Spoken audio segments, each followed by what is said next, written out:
Assalamualaikum warahmatullahi wabarakatuh. Perkenalkan, nama saya Wahyudin dari kampus Cutmutia. Saya akan menjelaskan tentang bahasa perakitan. Apa itu bahasa perakitan? Bahasa perakitan atau yang dikenal sebagai assembly adalah bahasa pemrograman tingkat rendah yang digunakan dalam pemrograman komputer, mikroprosesor, pengendali mikro, dan perangkat lainnya yang dapat diprogram. Bahasa rakitan mengimplementasikan representasi atas kode mesin dalam bentuk simbol-simbol yang secara relatif lebih dapat dipahami oleh manusia. Contohnya bahasa assembly. Bahasa assembly adalah bahasa komputer yang kedudukannya di antara bahasa mesin dan bahasa level tinggi, misalnya bahasa C, C++, Pascal, Turbo Basic, Java, dan sebagainya. Dan selanjutnya ada beberapa alasan menggunakan bahasa rakitan dilihat dari sudut pandang penggunanya.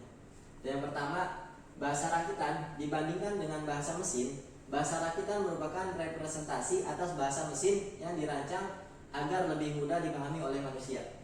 Yang kedua, bahasa rakitan dibandingkan dengan bahasa tingkat tinggi. Bahasa rakitan memungkinkan programmer untuk mengontrol serta memanfaatkan secara penuh kapabilitas yang terdapat atas suatu perangkat keras.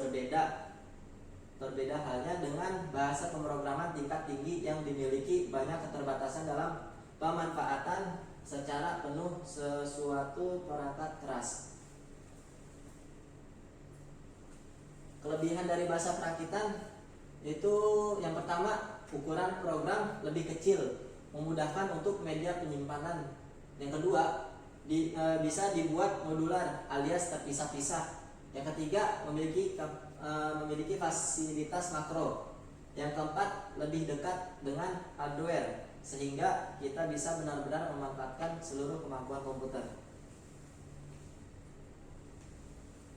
Perlengkapan bahasa perakitan yaitu untuk membuat bahasa rakitan diperlukan perlengkapan yang merupakan software, antara lain dari DOS berupa debug.com atau dari Borland International berupa Turbo Assembler atau program lainnya.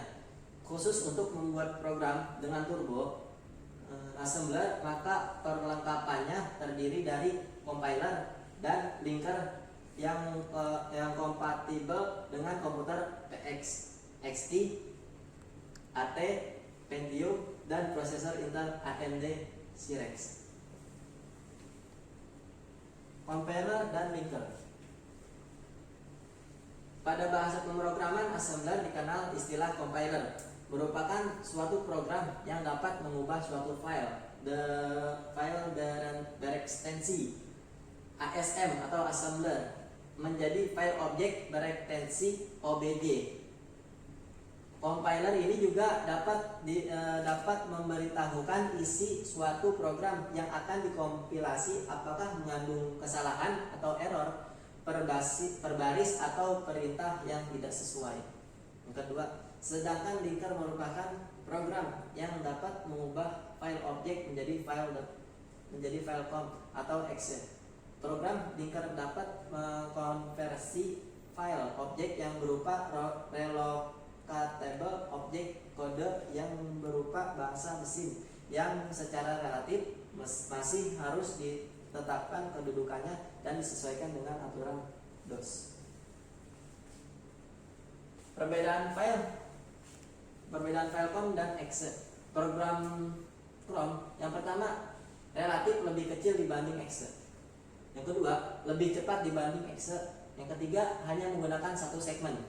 Yang keempat, ukuran file maksimal 64 KB. Yang kelima, sulit mengakses data atau prosedur di segmen lainnya. Yang keenam, dapat dibuat dengan debug. Yang ketujuh, source file tidak boleh menggunakan referensi segmen tertentu. Yang kedelapan, source file tidak boleh memakai data segmen. Yang kesembilan, source file tidak boleh memakai stack segmen. Dan yang ke-10, harus diawali dengan ORG100H. Artinya pada kode segmen yang dipilih executable, kode harus memulai di CS banding 0 100. Perbedaan file com dan exe. Nah ini program exe yang pertama relatif lebih besar dibanding com. Yang kedua lebih lambat dibanding dengan com.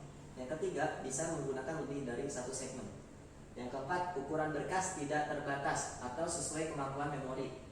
Yang kelima mudah mengakses data atau prosedur di segmen lain. Yang keenam tidak dapat dibuat dengan debug dari DOS. Yang ketujuh source file boleh memilih memakai segmen tertentu. Yang kedelapan source file boleh memakai data segmen. Yang 9 source file boleh memakai stack segmen. Yang 10 tidak perlu menggunakan ORG 100H untuk setiap kode segmen. Dan selanjutnya interrupt atau interupsi adalah proses dalam komputer untuk meminta dilayani oleh mikroprosesor sesuai dengan tingkat prioritasnya yang telah diatur sedemikian rupa oleh sistem hardware komputer. Operasi interrupt atau interupsi dilakukan oleh tiap-tiap komponen kepada CPU bila mana memerlukan pelayanan pemrosesan sehingga CPU tidak terus-menerus menanyakan atau memantau komponen itu. Setiap interupsi yang datang dikontrol oleh interrupt controller di luar CPU. Dua jenis interrupt software dalam PC. Yang pertama, interrupt BIOS dapat diwujudkan dalam bentuk interupsi software berjumlah 32 dan akses pelayanannya tinggal memerintahkan dengan interupsi INT NH asal parameternya diwajibkan telah terpenuhi dahulu. INT NH terdiri dari 00H sampai 1FH yang disusun berurutan dan diberi service member atau nomor pelayanan tersendiri. Yang kedua, interrupt DOS merupakan interupsi dari software sistem operasi terdiri dari INT20H untuk kembali ke DOS dan INT21H untuk operasi input atau output. Selanjutnya, register. Register tidak dapat dilepaskan dari mikroprosesor sebab pada mikroprosesor terdapat register yang berfungsi untuk menyimpan sementara hasil dari tahapan operasi aritmatika dan logika pada mikroprosesor. Register mempunyai jenis tersendiri antara lain yaitu yang pertama general purpose register, yang kedua pointer register, yang ketiga index register, yang keempat segment register, dan yang kelima flag register.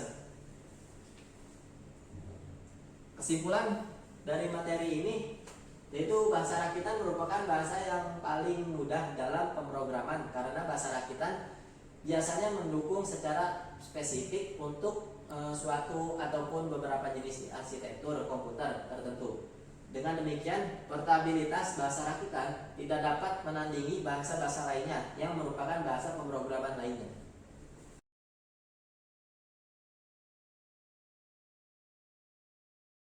Demikian presentasi dari saya. Apabila ada salah kata mohon dimaafkan. Allahumma biqillah mutarib. Wassalamualaikum warahmatullahi wabarakatuh.